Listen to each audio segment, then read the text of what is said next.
వాక్యం ద్వారా ప్రభు మనతో మాట్లాడుతున్నారు.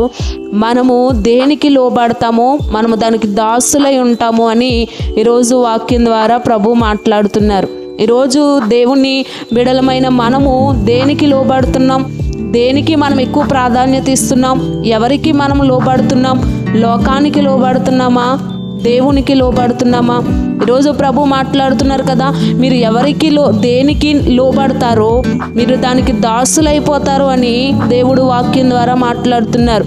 ఈరోజు నువ్వు దేనికి లోబడిపోతున్నావో అన్ని విషయంలో దేవుని యందు భయభక్తులు కలిగిండి. ఒక విషయంలో, ఏదో ఒక విషయంలో, తిండి విషయంలో కానీ, లేకపోతే మాట్లాడే విషయంలో కానీ, నీ ప్రవర్తన విషయంలో కానీ, లేకపోతే విలువైన వస్త్రాల విషయంలో కానీ నువ్వు దేనికి లోబడిపోతున్నావో ప్రభు వాక్యం ద్వారా మనతో మాట్లాడుతున్నారు. నువ్వు దేనికి లోబడుతున్నావో దానికి నువ్వు దాసుడు అయిపోతావని ప్రభు మాట్లాడుతున్నారు. దేవుని వాక్యం చెప్తుంది కదా, మనం ఎవరికి దాసులవుటకు మనం పిలువబడలేదు, కానీ దేవుని బిడలుగా ఉండుటకు మనము పిలువబడ్డాము.